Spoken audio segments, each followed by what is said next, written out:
우리 5강은요, 이제, 예수 그리스도의 두 번째 사역입니다. 자, 이제 시간이 점점 흐르고 있죠. 시간이 점점 흐르면서 지금 예수님은 무엇을 이루어야 되시죠? 예수님이 오신 목적을 이루어야 되잖아요. 성육신하신 그 목적, 5가지. 다시 한번 우리 읽어보겠습니다. 시작. 네. 약속을 확정하기 위해서. 두 번째, 아버지를 계시하기 위해서.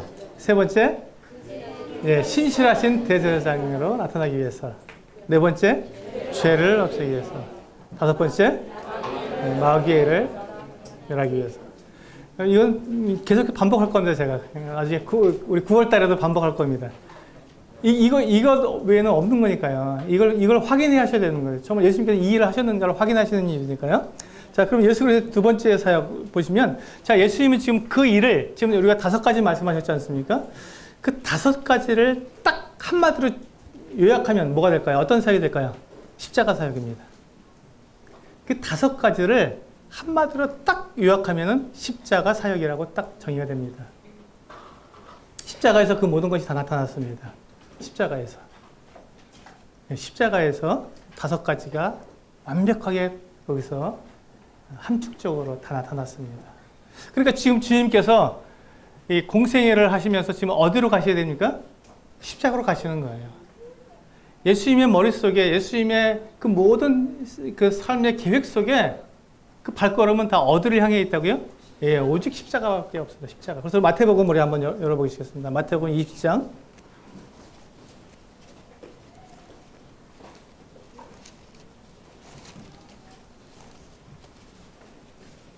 28절입니다.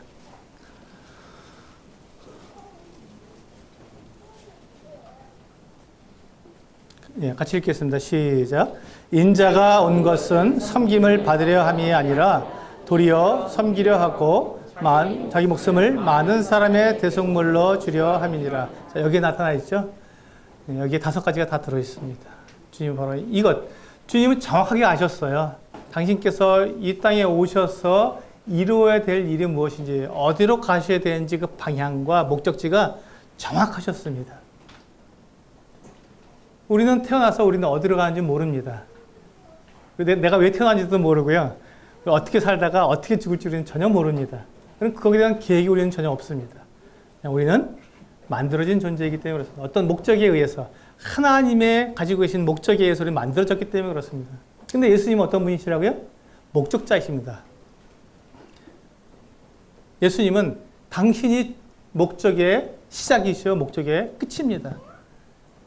목적의 모든 것이 당신에게 있는 거예요.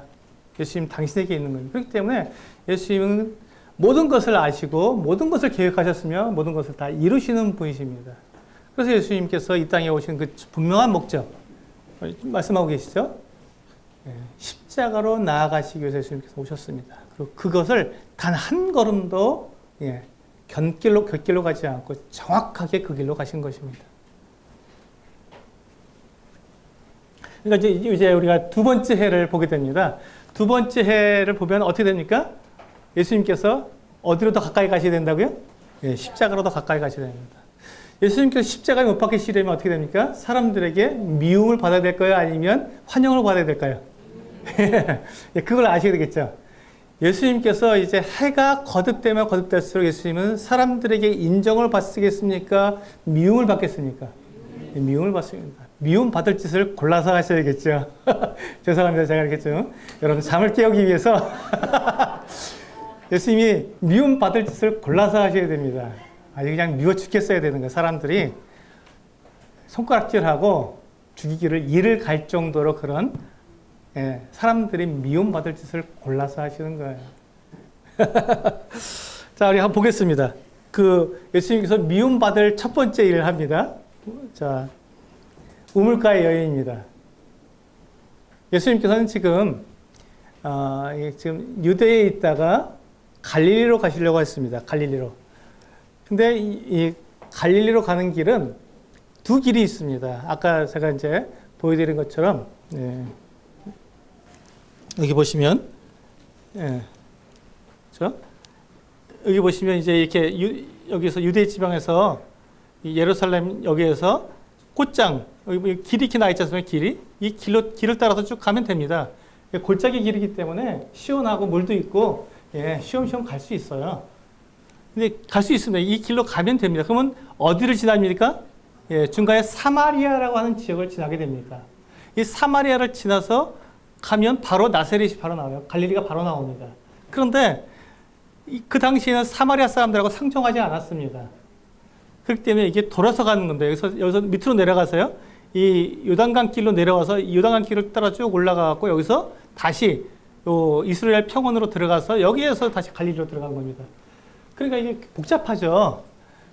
근데 예수님께서 지금까지는 이 규례를 그대로 지키셨어요. 사마리아를 피해서 다니셨단 말입니다. 유대인들이 하는 것처럼 다. 근데 이제 예수님께서 어떻게 해요? 미울 짓을 골라서 하셔야 되잖아요. 네, 미울 짓을 하셨습니다. 사마리아를 통과하셔야겠다 하고 사마리아로 지나가시게 됐습니다. 그래서 어디까지 가셨어요? 수가라 하는 마을에 가셨습니다. 이 수가라고 하는 마을은요, 어디냐면 여기 지금 여기 세겜. 네. 여기 보면 야곱의 우물이 있는데요. 그리심산과 에발산이 있는 이 세겜이 있는 곳이 이 수가라고 하는 마을입니다. 같이 있습니다. 여기 보시면요. 네, 여기 보면 에발산이 있고요. 여기 그리심산이 있습니다. 이 거리가요. 1마일, 1.6km밖에 안 떨어졌습니다. 가깝습니다. 1.6km는 보이는 거잖아요. 바로. 맛보입니다. 이 에발산과 그리심산에서 모세가 그 신명기에서 그 이스라엘 백성들에게 너희가 이제 약속의 땅에 들어가거든, 가나안 땅에 들어가거든, 지체 말고 여기 가서 이 백성들을 둘로 나누어서 한쪽은 에발산 앞에 에발산 앞에 서고 한쪽은 그리심산 앞에 서서 그리심산에서는 복을 선포하고 에발산에서는 저주를 선포해라 이렇게 말했습니다. 그리고는 이 복과 저주가 선포될 때 백성들은 어떻게 하라고요? 아멘 하라고 했습니다. 아멘. 그렇게 하겠습니다. 복은 언제 주어집니까? 순종할 때. 저주는 언제 주어집니까? 불순종할 때. 명백합니다. 그래서 불순종하게 되면 너희가 이 벌을 받겠다, 저주를 받는다는 것을 선포할 때 아멘. 저희가 다 받겠습니다. 너희가 순종할 때 복을 받는다. 아멘. 제가 순종하겠습니다. 이렇게 하라는 것이었습니다. 근데 여기에 이제 이게 1900년대 초에 찍은 야곱의 우물이라고 합니다. 거기에. 근데 지금은 좀 바뀌었다고 하는데 잘 모르겠지만 이렇게 지금 야곱의 우물이 있었습니다. 이 야곱의 우물에 예수님께서 가신 거예요. 네. 여기 이렇게 지나서 그대로 올라가신 것입니다. 그런데 우리가 이 사마리아인에 대해서 여기 보시면 설명이 나와 있죠. 사마리아인은 주전 722년에 사마리아가 함락되었을 때 정복자인 아수르인들에 의해서 강제로 이주되어 온 이방인들과 섞여 살면서 혼합되어 생겨난 혼혈 민족이다. 결과적으로 그들의 예배는 우상 숭배에 의해 오염되기 시작했다. 자, 우리 여기서 열왕기 하 17장 28절에서 41절을 찾아보셔야 됩니다. 찾아보세요, 지금. 이게 굉장히 중요합니다. 이걸 모르고 그냥 막연히 사마리아 사람들은 우리가 이렇게 상종하지 않았어 이렇게 생각하지 마시고요. 이걸 아셔야 됩니다. 열왕기 하. 도대체 그들이 어떤 일을 했길래 왜 그렇게까지 이들하고 원수처럼 지내게 되었는지를 그 근원 원인이 여기 있습니다. 열왕기 하 17장 28절입니다.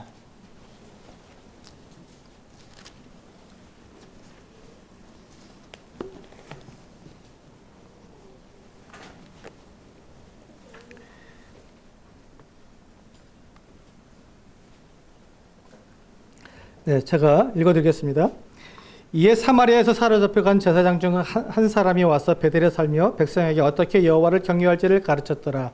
그러나 각 민족이 각기 자기의 신상들을 만들어 사마리아 사람이 지은 여러 산당들에 두매 각 민족이 자기들이 거주한 성읍에서 그렇게 하여 바벨론 사람들은 숫꽃 느봇을 만들었고 굿 사람들은 네르가를 만들었고 하맛 사람들은 아시마를 만들었고 아와 사람들은 니파스와 다르닥을 만들었고 스발와일 사람들은 그 자녀를 불살라 그들의 신 아드람멜렉과 아남멜렉에게 드렸으며 또 그들이 또 여호와를 경외하여 자기 중에서 사람을 산당의 제사장으로 택하여 그 산당들에서 자기를 위하여 제사를 드리게 하니라.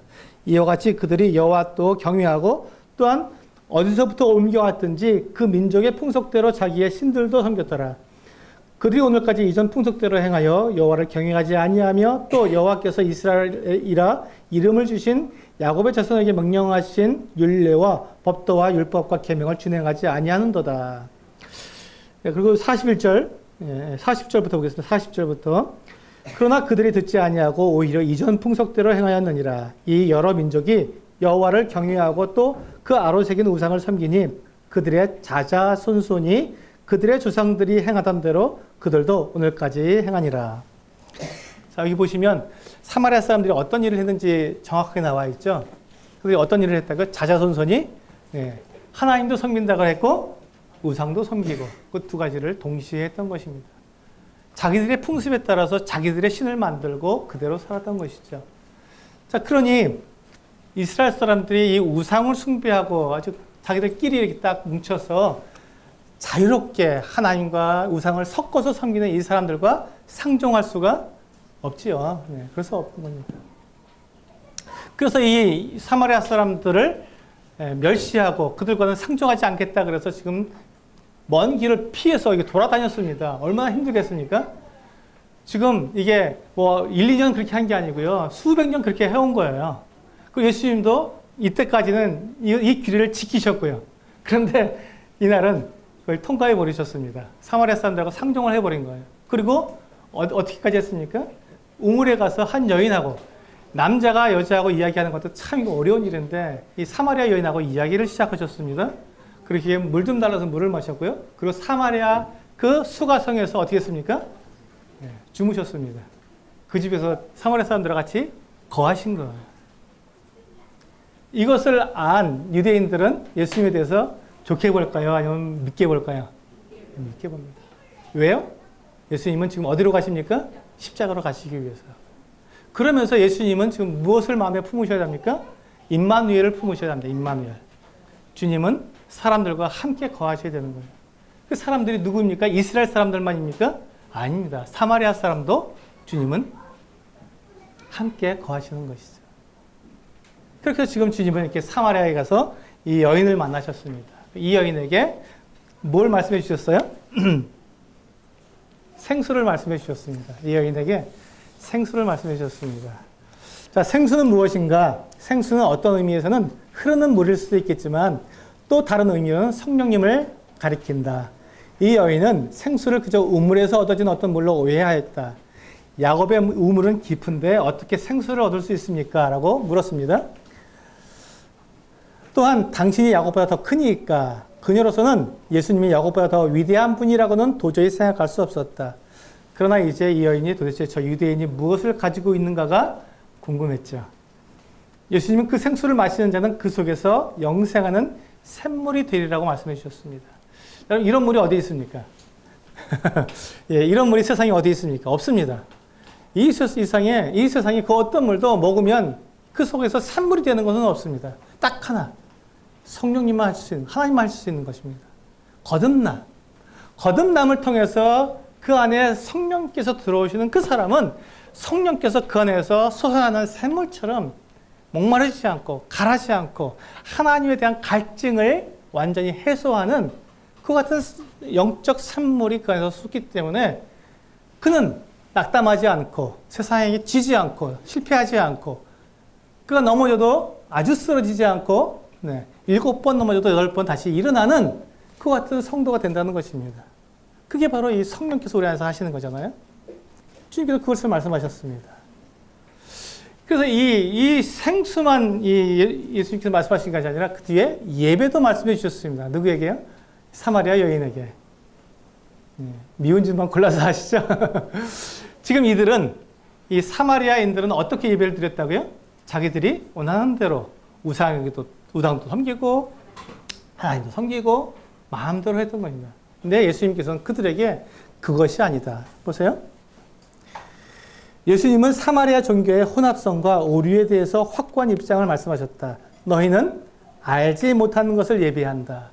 너희들이 지금 예배하는 것은 그것이 신인지 아닌지 그냥 조상 때부터 너희들에게 주어졌던 우상이기 때문에 너희들 섬기고 있지만 너희는 알지 못하고 섬기는 거다. 그게 신이 아니다. 우상이고 너희들에게 아무 유익이 없다라고 가르쳐줍니다. 그리고 진정으로 예배는 무엇이라고요?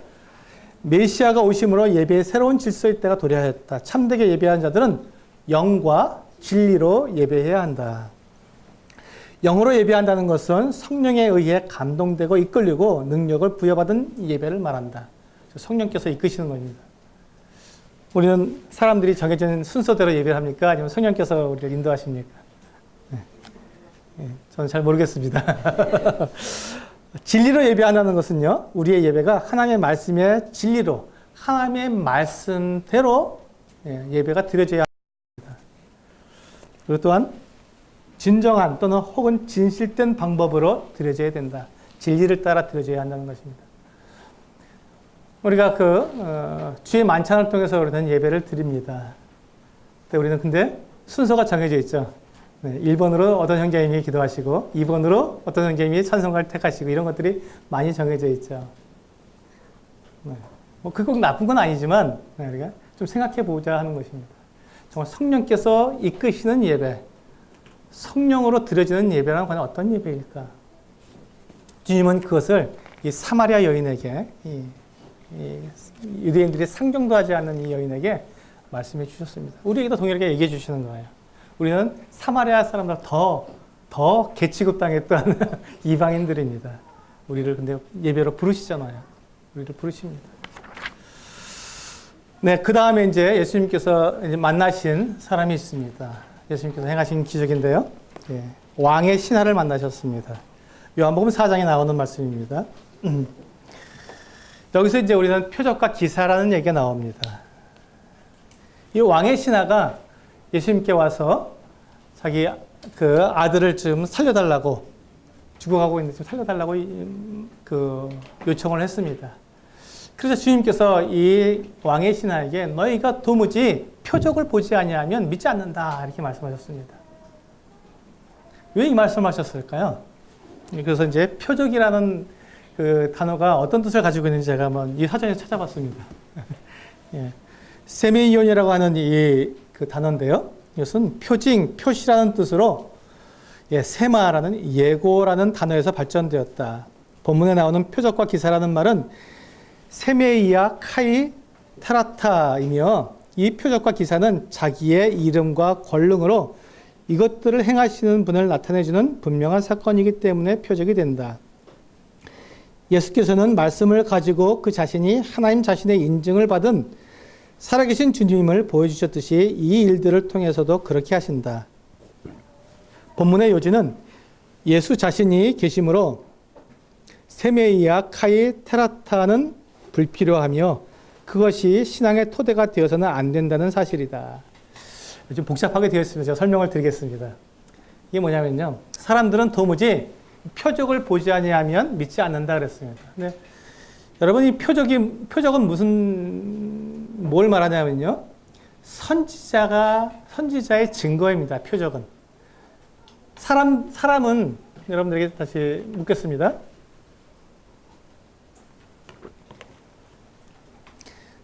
선지자들이 기적을 행했죠. 선지자들이 기적을 행했습니다. 죽은 사람도 살렸습니다. 엘리사, 그렇죠? 그리고 문둥병자도 고쳤습니다. 그러면 이 선지자가 행한 이 기적, 근데 그 기적의 능력의 근원은 누구이죠? 선지자입니까? 하나님입니까? 하나님이죠. 이건 분명하지 않습니까? 자, 그렇다면, 근데 그 사람이 하나님께서만 하실 수 있는 그 기적을 이 사람이 한 거예요. 그럼 이 사람은 어떤 사람입니까? 하나님이 함께 하는 사람이죠. 하나님께로부터 보냄을 받은 선지자라는 것이 분명해지는 겁니다. 그래서 이 표징, 그 표적, 이 말은 누구에게 사용되는 말입니까? 선지자에게 사용돼요. 선지자에게. 그 사람이 선지자인지 아닌지를 구별해주는 그 바로미터가 되는 거예요. 이해가 되십니까? 그런데 지금 사람들이 예수님께 나와서 뭘 구한다고요? 표적을 구하는 거예요. 왜 표적을 구하겠습니까? 예수님이 누구시라고요? 선지자. 당신이 선지자 맞습니까? 라는 것을 구하는 거예요. 지금 이 복음서에 나타나고 있는 사람들이 지금 예수님을 바라보면서 그들이 예수님에 대해서 시험하고 알아보고 하는 모든 것들은 무엇에 초점이 맞춰져 있냐면 모세가 이제 그가 그 이스라엘 백성들에게 예언을 합니다. 하나님께서 나와 같은 선지자를 일으키실 것이다. 그래서 지금 이 이스라엘 사람들이 그게 이제 메시아거든요. 예수님이잖아요. 근데 이 모세가 하나님께서 세우실 그 메시아의 신분을 뭐라고 말했다고요? 선지자라고 말을 했다고요. 선지자라고. 그렇기 때문에 지금 지금 이스라엘 백성들이 기다리고 있는 그 메시아의 신분은 뭡니까? 이게 선지자예요, 선지자. 하나님이라고 감히 생각할 수 없는 거예요. 그들은 사람은 결코 하나님이 될 수 없습니다. 유일신 사상에서 절대로 사람이 하나님 이 근처도 못 가는 거예요. 있을 수가 없는 일입니다. 그래서 지금 이 모세가 말하니 그 선지자를 기다리고 있는 거거든요. 그 선지자를 기다리고 있는 거예요. 지금 유대인들이. 근데 이 사람들이 지금 예수님께 나와서 표적을 구하는 거예요. 당신이 그 선지자가 맞습니까? 모세가 예언한 그 선지자입니까? 라고 묻는 거예요. 예수님께서 그래서 지금 이 얘기를 하는 겁니다. 그때 지금 왕의 신하가 와서 내 아들을 고쳐주소서 했습니다. 그때 예수님께서 너희가 표적을 보지 않으면 도저히 믿지 않는다 라고 말하면서 예수님을 너희들이 지금 나를 선지자로서 대접하고 싶어하고 그렇게 너희를 바라보고 있는데 내가 그러면 이제 한 가지 내가 누구인지를 알려주겠다 하시고 이 왕의 신하에게 뭐라고 말씀하십니까? 가라. 내 아들이 살았다. 이렇게 말씀하시는 거예요. 자, 예수님께서 지금 표적을 보이셨습니까? 아니면 말씀으로 자기의 능력을 나타내셨습니까? 이게 중요한 겁니다. 예수님은요, 대리적인 대리자로서의 능력을 나타내신 것이 아니에요. 하나님께 기도해서 하나님 어떻게 하면 좋겠습니까? 알겠습니다. 하나님께 고쳐주시는데 이렇게 하신 것이 아니에요. 그건 선지자들이 하는 일입니다. 그건 선지자가 하는 일이에요. 예수님은 그렇게 하지 않으셨어요. 대리자의 능력을 나타내신 것이 아니라 당신께서 그 능력의 주체자이심을 여기서 보여주신 것입니다. 가라. 내 아들이 살았다. 아무런 이적을 행하지 않으셨습니다. 아무런 표적도 나타내지 않으셨습니다. 그냥 가라고 명령하신 거예요. 태초에 말씀이 계시니라. 이 말씀이 하나님과 함께 계신 이 말씀은 곧 하나님이시라. 그 본질, 로고스 대신 예수 그리스도께서 당신의 말씀으로 명령하신 거예요. 가라. 내 아들이 살았다고 약속해 주신 것입니다. 그래서 이 왕의 신하가 내려가다가 누굴 만났습니까? 자기 집에서 올라오는 종을 만났어요. 이 종이 굿뉴스, 복음을 전해줬습니다. 당신의 아들이 살았습니다. 그랬더니 이 왕의 신하가 묻습니다. 언제 낳느냐? 언제 열겨 떨어졌는지 제7시입니다. 근데 그때 왕의 이 신하가 계산해 보니까 예수 그리스도께서 말씀하신 가라 내 아들이 살았다 하신 바로 그 시간이었던 것을 딱 알게 되었습니다. 그래서 그 결과가 뭐죠? 그 온 가족이 다 예수 그리스도를 믿게 되었습니다. 그 온 가족이 예수 그리스도를 믿게 되었습니다. 자, 주님은 여기서 지금 어떻게 하시는가? 당신이 누구시라는 것을 분명하게 말씀해 주고 있는 거예요. 나타내 보여주고 계신 거예요. 그런데 사람들은 이것을 구별하지 못합니다. 이것을 구분하지 못합니다. 지금 이분이 하나님이시란 하나님의 권위를 사용하고 계신 것인지 아니면 선지자로서의 그 표적을 나타내고 계시는지 이걸 구분해야 되는데 구분을 못하고 있는 것이죠. 사람들은요. 근데 주님은 그것을 구분해서 지금 행동하고 계신 거예요. 나는 선지자가 아니라 하나님, 로고스 자체다라고 지금 말씀하고 계시는 것입니다. 가라. 내 아들이 살았다는 말은 그런 의미가 있는 것이죠.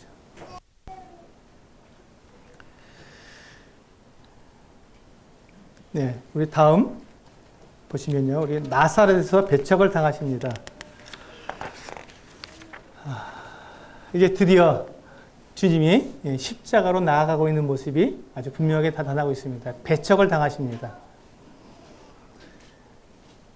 누가복음 4장에 나와 있는 말씀인데요. 예수님께서 여기서 이제 나사렛 자기의 고향에 가셔서 회당에 들어가셔서 안식일 날 성경을 읽습니다. 네? 이사야서 61장 1, 2절 말씀에 있는데 이게 이제 메시아의 구절이었습니다. 주님은 그때 주의 은혜의 해를 선포하라는 말씀까지만 읽으셨고 6장 2절에 하나님의 신원의 해에 관한 부분을 읽지 않고 멈추셨습니다. 그 부분은 아직 말씀하지 않으시고 그리고 이 글이 오늘 너희 귀에 응하였느니라 라고 말씀하셨다. 예수께서 자신이 그처럼 오랫동안 약속되어진 하나님의 나라를 가져다 줄 수 있는 메시아라는 것을 주장하신 것이다. 자, 이제 드디어 예수님께서 자신이 누구신지를 계속해서 밝히고 있습니다. 예수님께 자신이 누구라는 것을 계속 밝히면 밝힐수록 예수님은 어디로 가고 계시다고요? 십자가로 가시는 것입니다. 왜? 신성이 드러나기 때문에 그렇습니다. 신성이. 인성만 드러내면 아무 문제가 없습니다. 근데 신성이 드러나기 때문에 그래서 예수님이 맨 마지막에 십자가 달릴 때 제목이 뭐였습니까? 신성모독이었어요. 신성모독. 어찌 사람이 돼서 하나님이라고 하느냐 이렇게 말을 합니다.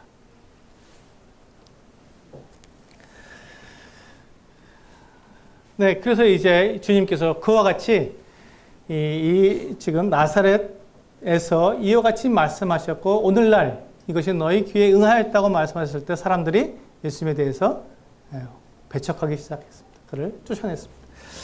그러자 예수님께서 두 가지 예를 드셨죠. 엘리야 때 엘리야가 보냄을 받은 사람은 사렙다의 과부에게밖에 보냄을 받았고 두 번째 엘리사 때 많은 나병 환자들이 있었지만 고침을 받은 사람은 오직 아람 나라의 이 수리아 사람 나만밖에 없었다라고 말씀하십니다. 이게 무슨 말씀입니까? 지금 불을 지피려 지금 유대인들의 마음에 불을 지피고 있습니다. 잡아 죽이도록 예수님을 잡아 죽이도록 불을 지피고 있습니다. 왜요? 지금 이 이방인들에게 지금 이 하나님의 은혜가 넘쳐났다고 지금 이야기하고 있는 것입니다. 유대인들은 한 사람도 없었고 유대인들이 복을 받았다. 하나님의 은혜를 입었다라고 얘기하니 유대인들의 마음속에 정말 화가 나고 그래서 예수님은 어떻게 합니까? 예수님을 죽이려고 끌고 나갑니다. 근데 예수님께서 그때 죽으셔야 합니까? 아니죠. 그때까지는 죽으시면 안 됩니다. 죽으실 때가 있죠. 그래서 예수님은 그들 사이를 지나서 그냥 오십니다.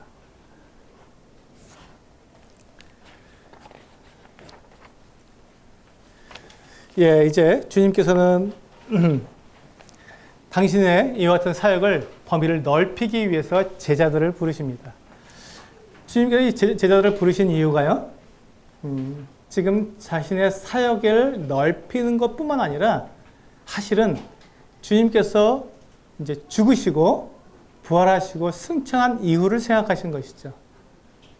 주님께서 더 이상 이 땅에 계시지 않을 것이기 때문에 별세하실 것이기 때문에 세상에서 떠나실 것이기 때문에 이 제자들을 그래서 부르신 것이죠. 세우신 것입니다. 제자들은 왜 필요했습니까? 이 땅에서 예수님의 남은 사역을 수행하기 위해서 필요했던 것입니다.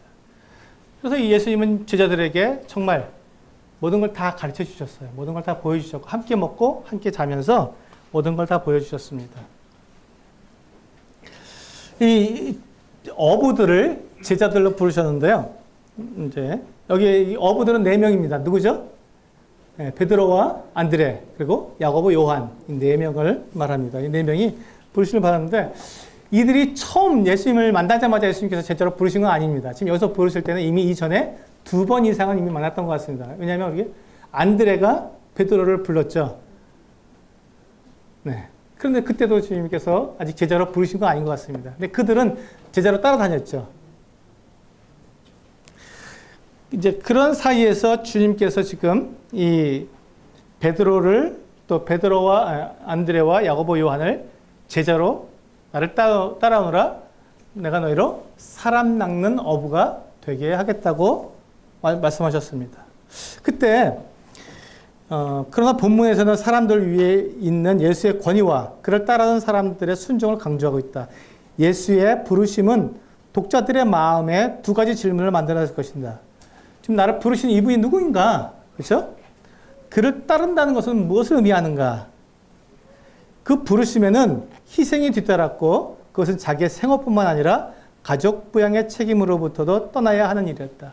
자, 이제 예수님께서 제자로 부르셨을 때 제자는 모든 것을 다 버려두고 예수님을 따라야 했습니다. 우리는 지금 학교라고 하는 이 배움의 장소가 있습니다. 거기 가면 선생님이 계시고 학생들이 있습니다. 그러다 보니까 거기에 익숙하다 보니까 지금 이 1세기에 고대의 스승과 제자의 관계를 잘 우리가 이해하기가 좀 어렵습니다. 고대의 스승과 제자의 관계는 지금 우리가 학교에서 만나는 그 스승과 제자의 선생님과 학생의 관계가 아닙니다. 전혀 다릅니다. 이 스승과 제자의 관계는요, 제자가 스승을 만나서 이제 스승을 삼고 스승에게 배우겠다고 하면요, 지금까지 자기가 갖고 있던 모든 것들을 다 놓아야 됩니다. 그리고 그 스승에게로 가서 스승과 함께 똑같이 같이 먹고 같이 자고 같이 행동하는 겁니다. 스승이 굶으면 제자도 굶어야 하는 거고, 스승이 먹으면 그 먹는 걸 얻어서 먹는 것이고, 스승이 처마 밑에서 자면 제자는 어디서 잡니까? 네, 처마 밑에서 자는 겁니다. 스승과 함께 다니는 거예요. 24시간 365일을 함께 다니는 겁니다. 그러니 자기 생업을 할 수가 없지요.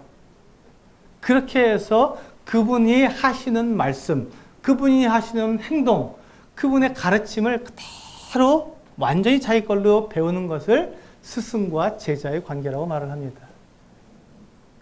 그러니까 지금 예수님께서 나를 따르라 했을 때 이것은 무엇을 말합니까? 지금 너 하는 거 다 버려두고 나한테 와서 배워라 이 말입니다. 제자가 되어라 라고 부르는 것이죠. 여기서 우리는 고민이 생깁니다. 지금 내가 하던 생업을 버리고 조칠 만한 분인가 이거죠. 따를 만한 분인가? 따라도 될까? 그리고 내가 버리는 건 어디까지 버려야 될 것인가? 그게 지금 이야기입니다. 그래서 우리가 이제 여기서 포이에인이라는 단어가 있습니다. 헬라어가 있는데요. 이 말은 여기서 보시면요, 우리가 예수님께서 내가 너희로 사람을 낚는 어부가 되게 하겠다 이렇게 말씀하셨거든요. 그래서 되게 하겠다는 말이 포이에인인데요. 이 말은 그들로 하여금 무엇이 되도록 하나님께서 실행하다, 만들다, 일한다는 뜻이 바로 이 포이에인입니다. 근데 지금 우리 이 마가복음 1장 17절에서 너희가 이 사람을 낚는 어부가 되게 하겠다, 만들겠다라는 말이 이 게네스타이라는 말하고 이렇게 함께 한 단어로 나와 있습니다. 그래서 이 게네스타이라는 말은요, 준비를 포함하는 말이다. 준비를. 그래서 지금 지금 이 제자들은 어떤 사람들입니까? 제자가 될 만한 것 같은 준비가 된 사람입니까? 지금 이 어부들이 예수님의 제자가 될 만큼 준비가 되어 있습니까? 준비가 안 돼 있어요. 근데 예수님께서 제자를 부르셨습니다. 그리고는 당신께서 그 제자들을 불러서 쓰시고자 하시는 그 용도로 쓰겠다는 겁니다. 어떻게 해요? 준비도 안 되는데. 누가? 예수님이 직접 그들을 준비시켜서 그 용도로 쓰시겠다는 것이죠. 그 준비 기간이 지금 예수님의 공생의 기간입니다.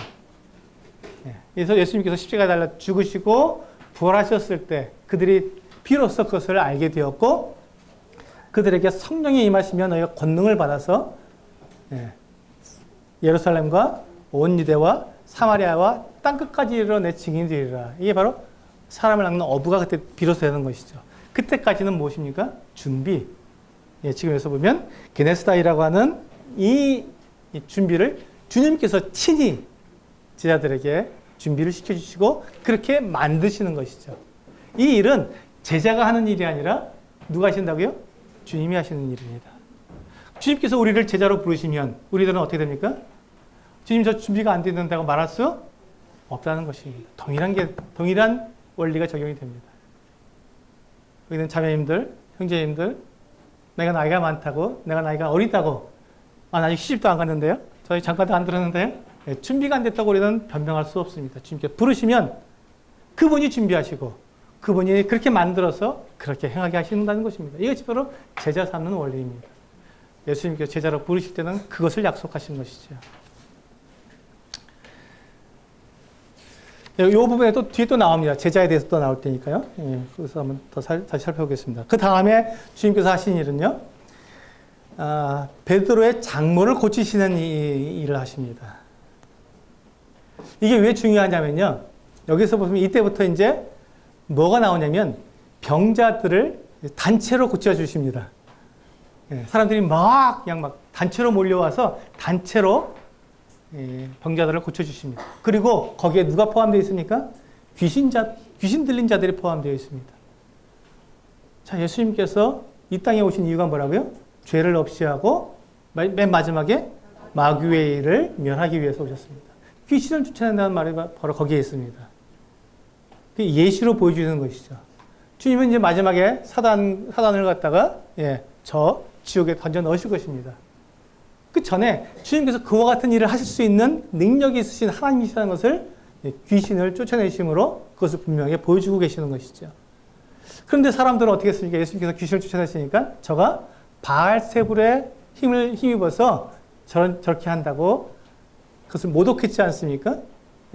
그것이 이제 사람들이 지금 뭐예요? 예수님을 하나님으로 인정하지 않고 계속해서 사람 중에 좀 뛰어난 사람으로 인정하기 때문에 거기까지밖에 보지 못하기 때문에 그와 같은 일들이 일어나고 있는 것입니다. 자, 그래서 이제 이 베드로의 장모를 고쳐주시는데 이 베드로의 장모를 고쳤을 때 뭐라고 나오니까 보겠습니다. 시몬의 장모는 심한 열병을 앓고 있었는데 주님께서 손을 잡아 일으켰을 때 그 열병이 떠나갔다. 주님께서 베드로의 장모를 고쳐주셨을 때 후유증이 없었다. 무슨 말이죠? 이게 회복되는 기간이 필요 없었다는 거예요.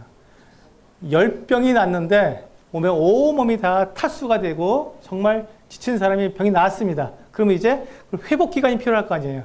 그런데 이 베드로의 장모에게는 그 회복 기간이 필요 없이 즉시로 그가 움직일 수 있었다는 것입니다. 즉시로 움직일 때 어떤 일을 했습니까? 수종 들었다 하고 있습니다. 그 수종 든다는 말이 바로 이 말입니다. 헬라어로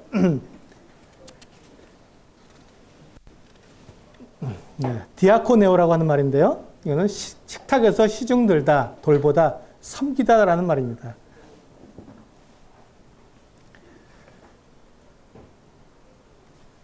우리가 집사라는 말이 여기서 나왔습니다. 디아코노스, 집사, 섬기는 사람. 근데 그 집사라는 말이 섬기는 사람인데 주로 어디서 섬깁니까? 식탁에서 섬기는 거예요. 먹을 것에 대한 섬기는 사람을 말합니다. 그래서 우리가 그 사도행전 6장에서도 보면 헬라파 과부들이 날마다 구제에서 빠짐으로 그들을 돌보기 위해서 7 집사를 세우지 않습니까? 이렇게 먹을 것을 공개하기 위해서 세운 사람들이 집사였습니다. 그런 것들을 잘 관리하도록. 그리고 이제 앞으로 다시 가셔서 보시면 맨 마지막에 보시면 귀신들이 사람들에게서 나가면서 당신은 하나님의 아들입니다라고 외쳤지만 주 예수님은 그들이 그렇게 말하는 것을 허락하지 않으셨습니다. 왜 그랬다고 그랬죠? 주님께서 직접 하나님의 아들이심을 증명해 보이셔야 했습니다. 귀신의 도움을 받기 원하지 않으셨죠. 똑같은 일이 또 있었습니다. 사도행전에 보면 나오죠. 바울이 빌립보에 있을 때, 그렇죠? 귀신 들린 여종이 점치는 여종이 있었지 않습니까? 계속 바울 일행을 따라다니면서 이들은 지극히 크신 하나님의 종들이다. 구원을 전한 자들이다. 계속 며칠 동안 따라다니니까 바울이 어떻게 합니까? 귀신을 내쫓아줍니다. 왜요? 얼마나 좋은 겁니까? 자기를 갖다가 막 인정해 주는데, 하나님의 종이라고 인정해 주는데 좋지 않습니까? 그게 아니라는 것입니다. 귀신에 의해서 자기가 인정받으면 뭡니까? 내가 귀신과 한편이잖아요. 하나님이 어찌 벨리알과 함께 할 수 있겠습니까? 안 되는 겁니다. 그렇게 해서는 안 되는 것이죠. 그래서 바울이 괴로워했던 거예요. 바울은 그 스스로 하나님께 주신 그 권위, 예수님께서 그에게 주신 성령께서 그에게 주신 권위로 그 능력으로 얼마든지 그가 하나님의 예수 그리스도께서 보내신 사도라는 것을 얼마든지 증거할 수 있었습니다. 근데 그걸 방해한 거예요, 귀신이. 자기들과 한패라고 이렇게 속이려고 속인 거예요. 그러니까 바울이 그를 쫓아내 버리는 거죠. 여러분, 우리가 하나님의 일을 할 때요, 하나님의 방법대로 해야지 세상의 힘을 빌리는 것은요, 세상과 타협하는 겁니다. 교회는 교회답게 이게 이루어져야지 세상의 방법이 들어오기 시작하면요. 그래서 더 이상 교회가 아닌 거예요. 주님도 그걸 배척하셨고, 사도 바울도 그걸 우리에게 보여주셨습니다. 교회는 교회다워야 됩니다. 예. 또 제가 또 빠졌습니다.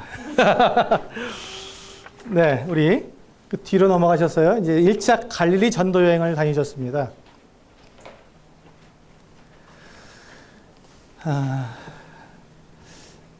자, 예수님께서 이 땅에 오신 목적이 5가지가 있지 않습니까? 그 5가지를 이루시기 위해서 주님은 행하셨는데, 주님께서 그와 같은 일을 하실 때, 여기서 읽어보시면요. 예수님께서 이 세상에 오신 목적은 하나님의 복음을 선포하고 사람들로 하여금 회개하고 복음을 믿도록 하는 것이었다. 자, 그렇죠. 이거 5가지 일을 하게 되면 아버지를 계시하니까 아버지를 믿게 되지 않겠습니까? 아버지를 믿으려면 무엇이 필요합니까? 회개가 필요하죠. 이 부분 또 우리가 다루게 될 것입니다. 회개에 대해서 다루게 될 텐데요. 이런 부분들을 우리가 생각했을 때 예수님께서 그와 같은 일을 할 때 지금 그 일을 사람들에게 전하기 위해서 이제 갈릴리 전역을 한 곳에만 계시지 않고 계속 다니십니다. 다니세요. 예수님은요, 다른 사람들처럼 그렇게 그냥 평안하게 앉아서 사람들 찾아오도록 만드신 것이 아니라 예수님은 찾아다니셨습니다.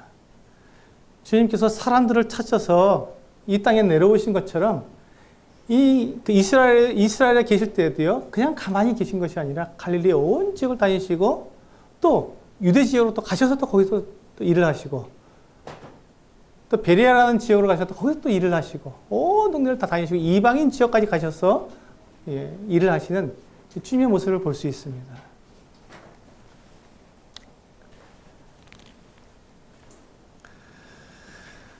네. 그 다음에 이제 마지막 부분인데요. 마태를 부르셨습니다. 지금 점점 주님은 사람들에게 미운 터를 받게 지금 만들고 있습니다. 지금 마태는 어떤 사람입니까? 세리입니다. 사람들이 흔히 죄인이라고 부르는 사람입니다. 사마리아 사람은 상종을 하지 않았지만 이 사람들은 죄인이라고 아예 고개를 돌려버립니다. 그리고 손가락질하고요. 어쩔 수 없이 같이 먹고 같이 생활하지만 이 사람들은 사람 취급을 하지 않았습니다. 우리 그 뒤에 보시면요. 탈로네스라고 하는 이 세리라고 하는 말입니다. 이 사람들은요. 세금을 걷어들이는 세리를 말한다. 랍비들은 세리들을 돈을 부당하게 벌려는 사람들로 간주함으로써 그들을 특히 부정한 자들로 취급하였다. 부정하다 그랬죠. 세리들은 이방인들과 같은 부류로 취급되기까지 하는 사악한 이스라엘 사람들이었다. 사악하다고 되어 있습니다. 그렇기 때문에 주님께서 누가복음 18장 19절 이하, 19장 1절 이하에서처럼 세리들의 회개에 관심을 가지신 것은 가장 사악한 죄인도 그에게 돌아오도록 하는 하나님의 놀라운 능력에 대한 신뢰가 된다. 여기에서 강조점은 예수께서 그들을 찾으신다는 사실에 있다. 그들을 찾으신다는 거예요. 찾아오도록 하는 게 아니라 예수께서는 어떤 부류도 결코 제외시키지 않으셨다. 예수께서는 세리들과 죄인들의 회개를 본보기와 경고로 사용하셨다. 이 마태를 부르셨는데요. 이 마태를 부르셨을 때 마태는 세리였고 죄인이었기 때문에 예수님께서 이들과 함께 먹고 마시고 거기에 유하게 되면 이는 선지자로서 하나님의 사람으로서 인정받을 수가 없었습니다. 사람들이 헷갈리는 거예요. 이분이 하시는 표적을 보면 선지자가 맞는데 이분이 하시는 행동은 선지자로서의 행동을 못하는 거예요. 죄인들과 어울리고 사마리아 땅에 가지를 않나. 죄인들과 어울려서 먹고 마시고 있지 않나. 요한의 제자들은 금식했는데 이들은 먹는 것을 즐기고 포도주를 즐긴다고 그렇게 말을 했습니다. 도대체 이게 선지자가 맞나? 이렇게 얘기하는 것이죠. 헷갈리는 거예요.